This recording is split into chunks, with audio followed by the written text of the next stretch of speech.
Hey, it's Bob Regnerus. I am the co-founder of Feedstories, and I'm here with a friend of mine, Michael Roderick. And we had an interesting conversation the other day, and I thought it would be great just to get him on video, have a chat with him, and what he's got to share is pretty powerful. So, first of all, Michael, good to be on the Zoom with you today.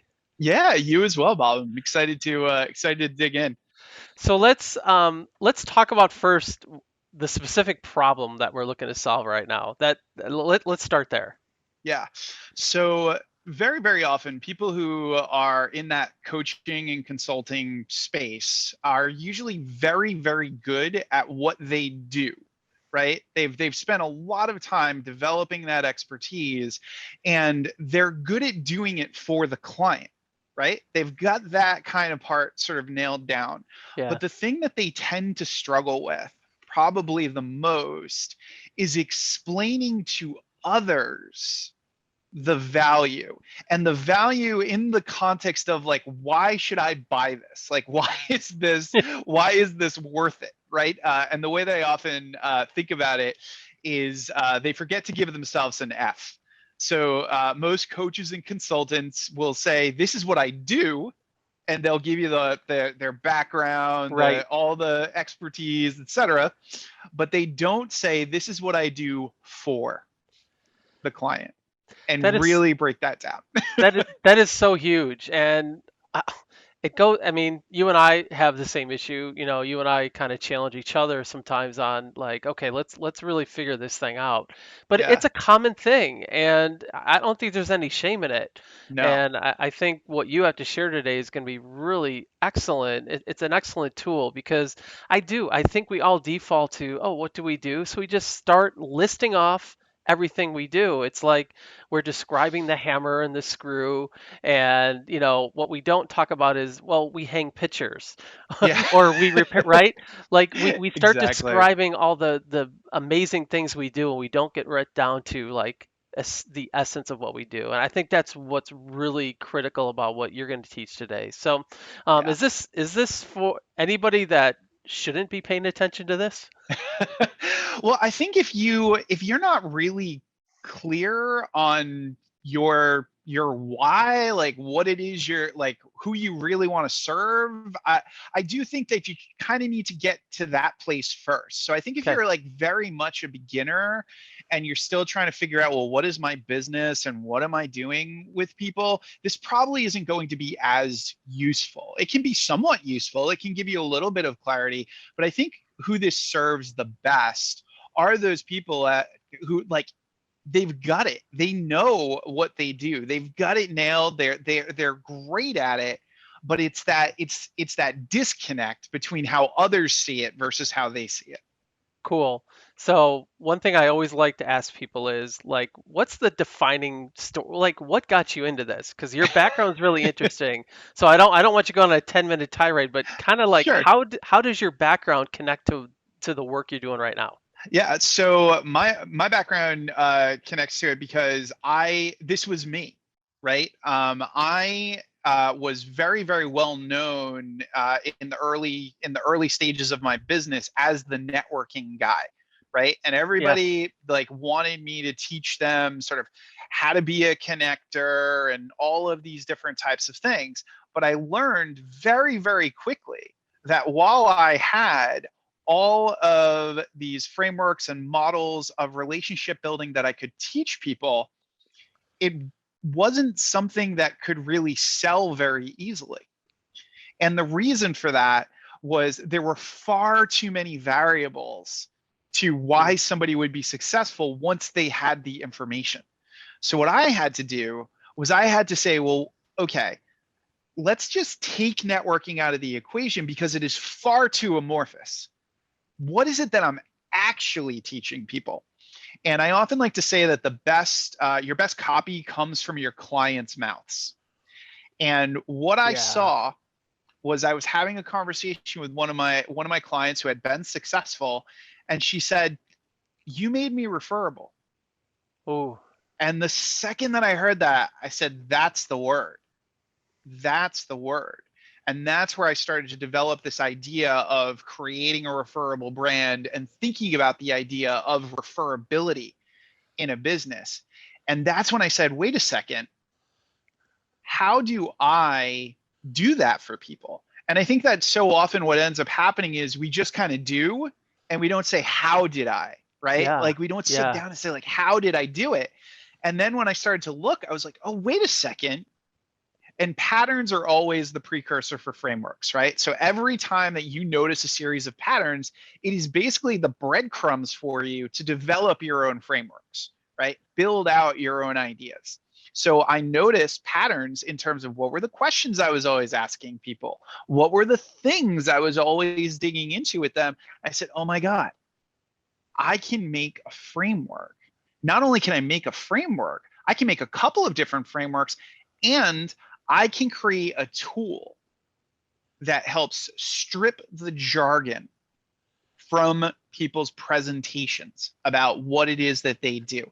I can get them from that place of this is what I do to this is what I do for. And I can do it very, very quickly with this particular tool. So this really, I love this tool that you're going to show us, and I think you just captured the essence. People are referable when it's very clear what they do. And I think you and I have all come across people. They're amazing people, but you're right. Their intro, their elevator pitch, whatever, is full of jargon, and Yes. it doesn't make sense. It's oh, I work with conscious business owners, or I work with small business owners, and it's like, okay, that's jargon. And I think what you do is really amazing. You kind of get rid of that jargon and get really specific, and that's what makes you referable, is because there's a clear picture in the prospect's mind. Either they could hire you or they know somebody that needs to hire you. And this Yeah. is I'm really excited to dive into this because this is Yeah. really exciting stuff. So I think you got a screen share for us, right? Yes, indeed. Yep. Oh, looking forward to Let's this. pull this up. Okay, so what I'm going to start with are the two things on the top because they're basically the main principles that make up this grid. So the first thing is if you want your business to be a need to have as opposed to a nice to have, which is one of the most common problems that a consultant and a coach ends up having, is that they feel to their audience more like they are the pain, that they are the vitamin instead of the painkiller, that classic sort of statement. Then Yeah. you have to think about these three things, and it's really important to remember them, easy to remember them as well, because if you don't do these things you'll be sad. And that's solve a problem, alleviate pain, or decrease friction. So the first, it seems like such a simple question. What problem do I solve? But I can tell you every single time I ask somebody this question, they go in circles and circles and I mean, Yes. it turns into an entire monologue, Right. right? Because very, very rarely do we think in that way. Where again, it's going back to that, what do we do versus what do we do for? We don't necessarily think about what is the problem that I solve for my client. How do I solve this problem, right? What is it that they're Hmm. actually dealing with? But then, in addition to solving the problem, we buy emotionally, right? We've learned this over and over and over again. Copy has taught us that we buy emotionally. We don't necessarily buy logically. So what is the thing that triggers emotion more so than anything else? Pain, Hmm. right? If we are experiencing pain, we are having an emotional reaction to that pain, and we are going to look for the thing that will alleviate the pain, right? If we have a Yeah. headache, we're going to go and we're going to buy some aspirin. We're not going to spend a bunch of time even thinking about it because we just want to get rid of the headache. Hmm. So the thing that I often will tell clients specifically about this alleviating pain thing is think about what is the toothache for your client. And if you've ever had a toothache, you know exactly what I'm talking about. Yes. You will do anything. You will get to the dentist even if you had avoided the dentist for years, because that is a pain that you can just not get away from. And how often do we sit down and actually ask both our clients as well as ourselves when we're looking at who we work with, what is that pain that I'm alleviating? How am I getting rid of that pain for people? And then the final piece is decrease friction. And the fact of the matter is, we have seen it over and over and over again in marketing that people buy a better future version of themselves. Hmm. So they have somewhere they want to be, they have something they want to be, and they have a lot of friction between where they are and where they want to be. So, what is it that we're doing to decrease that friction? How are we making this easier for them to accomplish that thing that they want? How are we making it less complicated, less time consuming, less annoying? All of these things. And these are very, very valuable ideas. And we very rarely ever dig into it. I mean, I have conversations all the time with coaches and consultants who love to tell me about their experience, their training, the things that they do for people, Hmm. but they're not actually referencing any of these things. So once you've gotten solve a problem, alleviate pain, decrease friction, and you've started to kind of think about that idea, the next concept is a concept that not only will help you with this whole process, but it will also help you personally. Because what I'm going to talk about is what I call the TCM index. And every single person, it doesn't matter what industry they're in, it doesn't matter what they're doing, every single person in your life, including yourself, has an index of time, connections, and money. You care about those three things. Those three things are currency to you that has a certain level of value. And one of those things is on your mind right now, in this moment. When I say those three things, there is one of them that you're like, ugh, you Yep. want to just like shake your fist at it, right? So the thing is, personally, if you're thinking about this, the answer to solving the problem or the deficit in any one of those things always ends up lying in the other two things. Hmm. So if we have a problem with our money, it's directly tied to how we're spending our time and who we're spending our time with. If we have a problem with our connections, whether it be connections to others or connections to self, it's directly tied to how we're spending our time and how we're spending our money. What rooms are we in? What have we invested in or not invested in? Right? And if we have a problem with time and we are feeling completely overburdened, it has to do with who do we know that can shorten that time period that we're dealing with or that we can hire to sort of fix that thing, and how are we spending our money to make sure that we're not doing a bunch of things that basically are taking away from our time. So everybody deals with this, right? Yeah. So the thing is, if everybody deals with this, it means that your clients, your potential clients, your prospects are dealing with this. Now, here's where it becomes incredibly powerful. What you'll notice is below this, I drew a grid. And you can see SAD is down the side and TCM is across the top. So solve a problem, alleviate pain, decrease friction. Now ask yourself, when I think about my clients, how am I solving a problem for them in regards to their time? How am I solving a problem for them in regards to their connections or connection to self? And how am I solving a problem for my client, or what is my client's problem in regards to money? Now start to think about all of the ways that this just zeroes in. You aren't going to spend a lot of time using jargon when you talk about these fundamental things, when Hmm. these core ideas are sort of part of the equation. Same with alleviating pain, same with decreasing friction.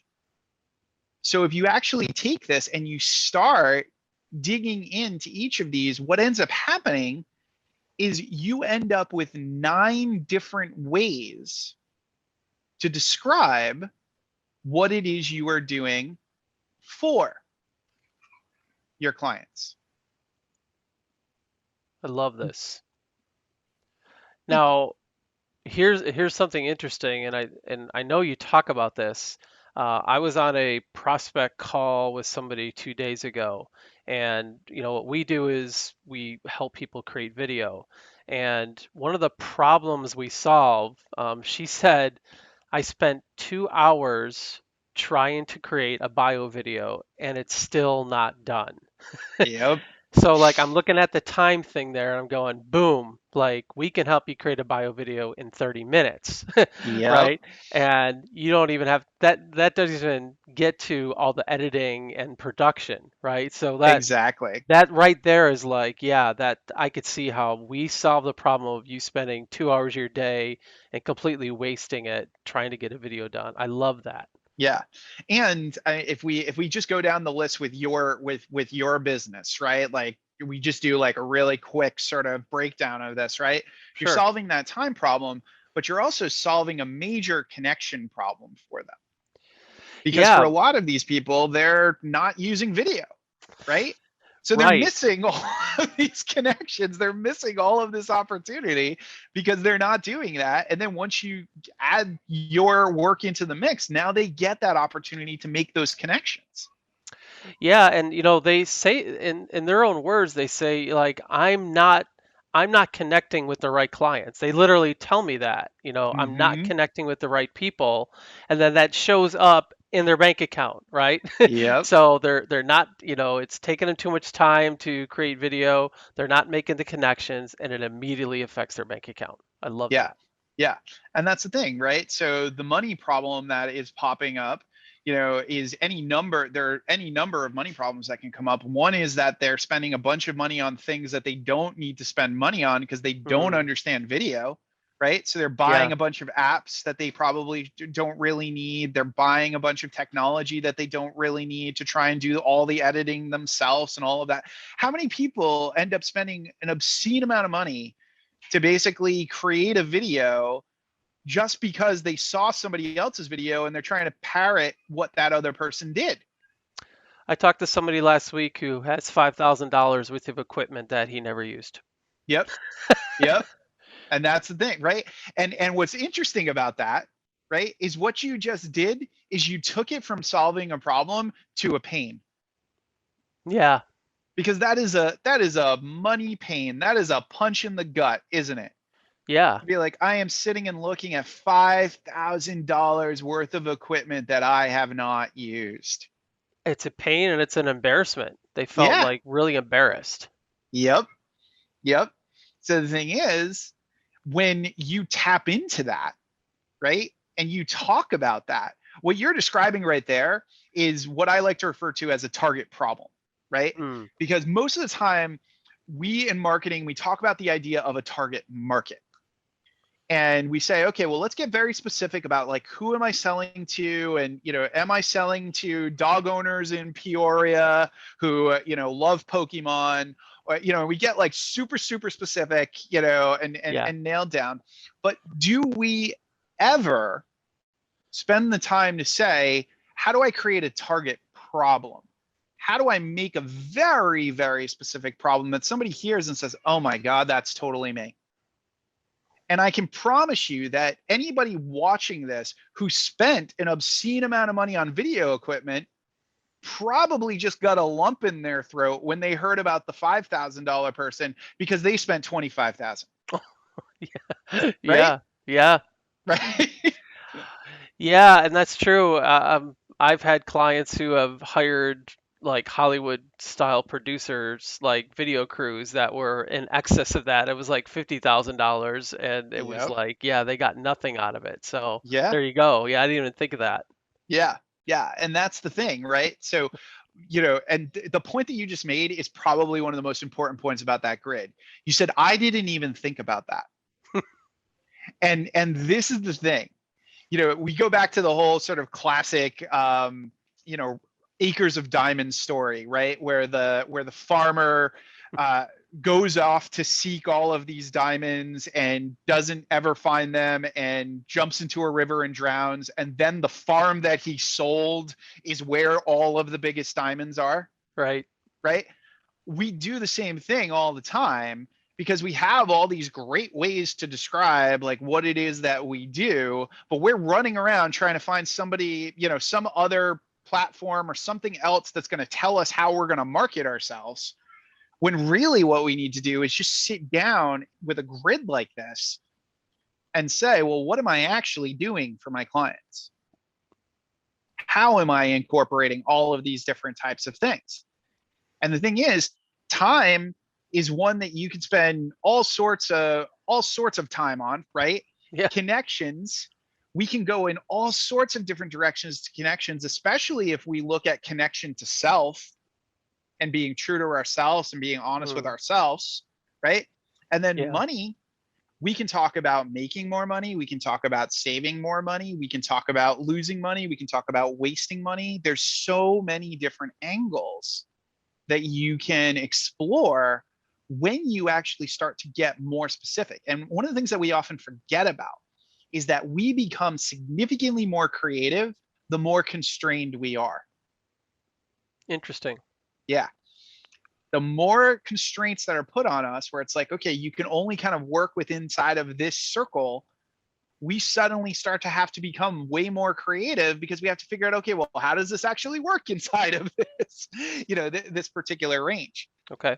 So it gives this framework that causes you to say like, okay, well, let me ask these questions and let me start to think about these things. But you'll actually get much more creative and you'll start to pull out things that you might not have thought about in terms of the value that you provide. And where this can be enormously powerful, and I've actually done this with some clients in the past, you bring one of your former clients and you go through it with them. Yeah. It is amazing the stuff that they'll come up with that you're just like, oh my God, I had no idea that I did that. I had no idea that that helped you so much. Well, yeah, when we work with somebody to create video, we always ask them to turn a statement into a story. So I guess I just naturally did that when you mentioned, okay, solve a problem in time. I went back to I just happened to have a story from 2 days ago, and a couple weeks ago I talked to somebody that spent $5,000 in camera equipment. Um, I like that you can draw from what you know, and I guess the more experience you have or the more runway you have, you can draw on that. And I love the idea of either pulling a client in or just really sitting down thinking about your client experiences and being able to fill out the grid that way. Because what they say or what they kind of bounce back at you is probably way more accurate than what we could do ourselves, right? Yeah, exactly. And the other aspect of this is when you take the time to really think about this, you are creating even more content for yourself.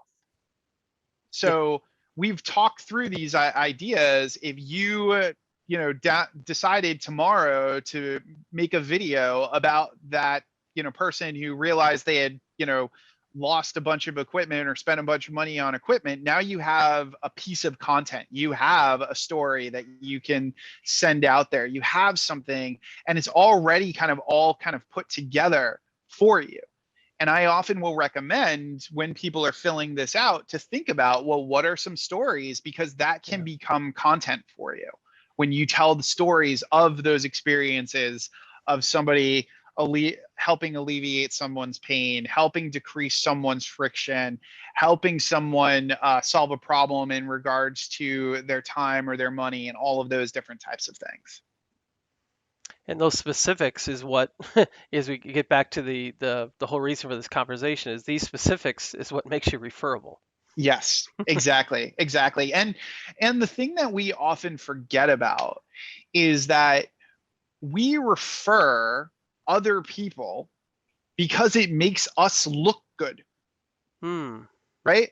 Yeah. We look better when we refer somebody, especially if we're like they're competent, right? If we go to our friend and say, listen, you need to hire this person because they will help you solve, this particular problem. And we're super clear on what that is. It's so much easier to refer because we look good as a Hmm. result of sharing that thing that this person can do, right? Yeah. And when we take the time to talk about what we do for the client to a potential referral partner, to somebody who could send us more business, we have basically given them the words to have the conversation. And that is far more powerful than word of mouth, which is very chaotic. And we have no idea sort of where word of mouth is going to go. And if you look at a lot of coaches and consultants who are very good at what they do, the first thing they'll tell you is, well, I get most of my business from word of mouth. Yeah. Yeah. And word of mouth is so chaotic. It's so amorphous. There's so many variables in word of mouth because you can't control it. But when you do something like this, you're putting the words into other people's mouths. Hmm.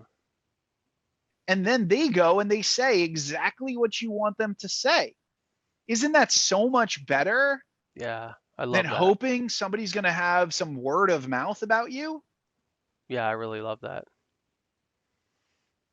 I think the other powerful thing that you've demonstrated here, you kind of hinted at it. Obviously, you know, we're each in a couple different media, but essentially we kind of do the same thing is, our clients need to produce content, a lot of content, and running Yeah. out of ideas is always a fear.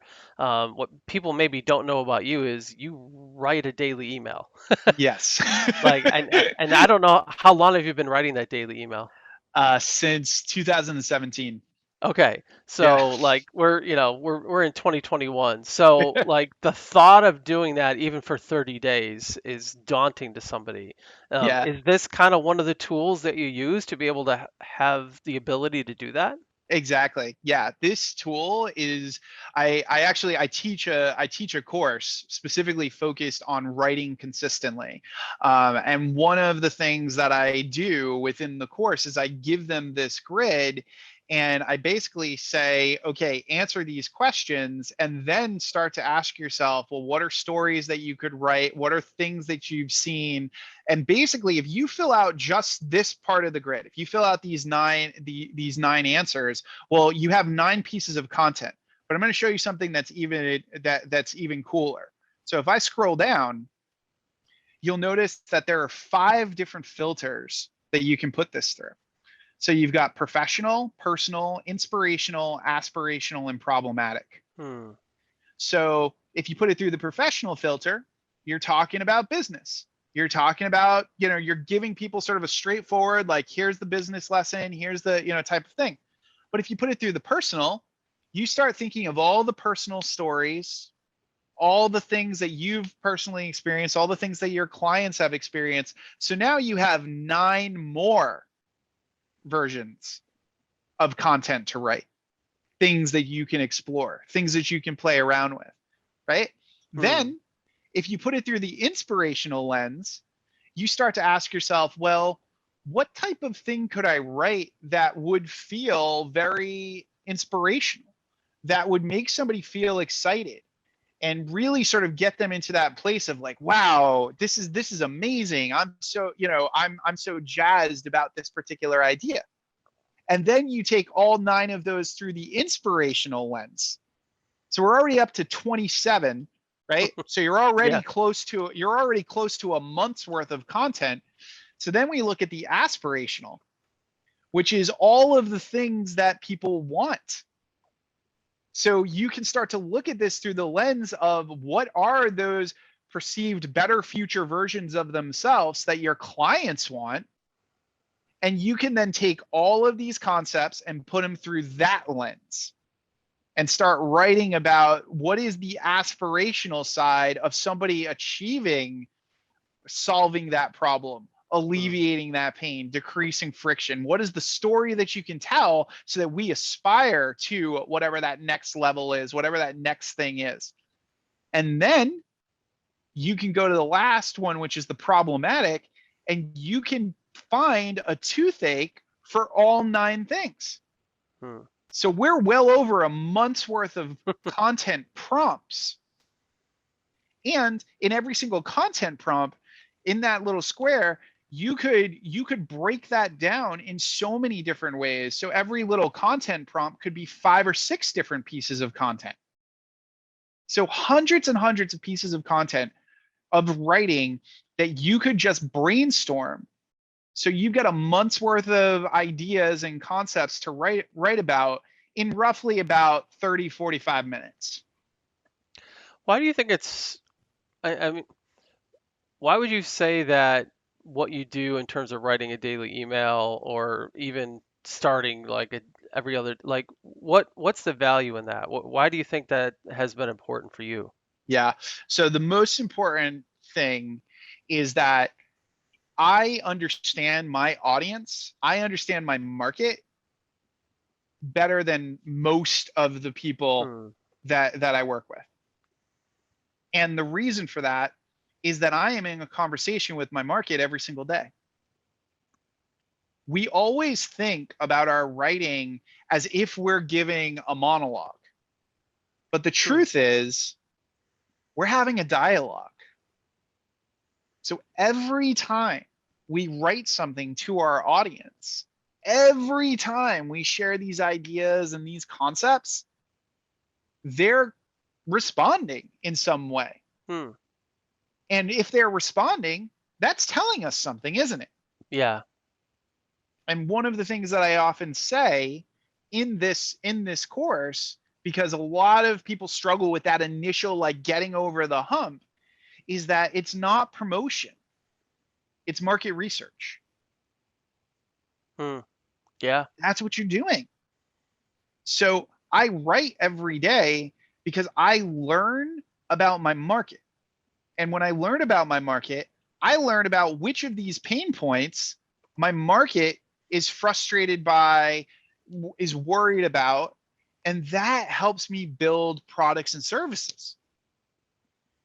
So I don't have to run around doing hundreds of thousands of, customer development interview conversations, because every day I'm seeing which of these topics is a hot button topic. Which of these things is compelling to my audience, which is not. In fact, I have not built a product or a service unless a bunch of people on my list have joined some kind of wait list or joined some kind of interest form. Oh, that's unusual. So I never build anything and say like, "Hey, buy this." I say, "Hey, I'm thinking about doing this thing, and here's a wait list, or here's an interest form where you can tell me whether or not you like this idea, whether or not you think it's interesting." And then I see how many people tell me that they're interested. And it ties, right. I worked in the tech world for a little bit. I worked for an educational technology company. So I spent a lot of time sort of learning a lot about the startup world. And one of the things that most startup world folks do is they have that lean startup methodology where they don't actually build the product until they know for sure that there's enough of a market to buy the product, right? So they don't they Yeah. don't do any coding or developing on it until they're like, yeah, we know that there are people here who are willing to buy this and are willing to pay for it. So I approach things from the same angle. I'm just like, okay, I'm thinking of teaching this class, but how many of you really want it? How many of you have Gosh. interest in it? You know? That is so backwards from what most people do. I mean, when you create a product, you create a program, the emotional and financial capital that you have to put into that, I Yep. think most people, well, that's a little bit of a jargon statement. I know personally a lot of people that start with their program first and Yeah. then go to market to say, okay, I've created my thing, now I need to market it. Um, and I think what you're saying is, and the smarter way is, know that there's demand first and, Exactly. and then Exactly. deliver exactly what they ask you to build. Yeah. Yeah. And the thing is, right? You will sell so much faster because you're incorporating the IKEA effect. Are you familiar with that concept? Yeah, you should explain it though. Yeah. So basically, there was this study done where basically you had two groups of people, and one group bought IKEA furniture, and one group actually built the IKEA furniture together. And the second group, when they were asked to actually like sell the IKEA furniture, basically put it at a higher price point. They wanted people to spend more on it. And the reason was they felt like they were a part of it. Yeah, So with your products and your services, you are doing the same thing. You're developing that IKEA effect because now people are contributing to what this product's going to be. So when you go out and you say, hey, you know, that thing that we talked about that, you know, you said that you were really interested in, I made it, right? And not yeah. only did I make it, but you get to buy it first. Think That's about the difference. You know? powerful. You really aren't selling at that point, number one. Yep. Most coaches and consultants don't like to sell. Yep. And so you essentially remove that whole idea of I've got to sell them into a program. You basically make an offer. They've already told you they wanted it, so it's about basically getting something in front of them that allows them to sign up, Yeah. which Yeah. is really powerful. Yeah. Um, it also really I think the advice then for coaches and consultants is what I hear you saying is you really need to have a relationship with the market, and it's Yes. almost like you're building a capital of relationship first before you build product. Is that accurate? 100%. Okay. 100%. The thing that happens with coaches and consultants who are very, very good at doing the work for their clients is that they spend all of their time doing the work for their clients, and they almost never actually talk to their clients Hmm. about the work that they just did. Okay. Like they almost always just kind of do the work and say, okay, yep, see you later, tell your friends, right? As opposed to actually sitting down and saying, you know, I'm just curious, like after this whole experience, what was it that I did for you? Hmm. And just the amount of fantastic information that you can get from that is huge, Right. right? And when you have an audience, and it doesn't matter how big or small it is, I think that's the other thing. Like a lot of people think, well, in order to have this really work, I need to have this massive list and all these different types of things. You can have a very, very small list. And if you do this kind of process where you learn from them what it is that they want, you'll convert it a higher percentage, and they'll probably spend a heck of a lot more than if you've got this list of thousands upon thousands and you're just trying to convert this tiny little percentage, you know, of the list for your, you know, $20 thing or whatever it is, right? So Right. for a lot of coaches who sort of live in that world of thinking, well, I've got to build this massive following in order to command these rates and all of these different types of things. It's not true. You can learn about your market, figure out what they're interested in buying. And if you are really dialed into that, they will spend significantly more on that product or service Right. because they're a part of it now. Yeah, it's just really powerful. I think a lot of people maybe underestimate this whole idea of building that relationship capital. I think, and I think this too. This is why if you're a startup, maybe this is a little bit advanced, but the idea of okay, if you're a consultant or coach with any chops, you've had some decent success, you've got some revenue built up.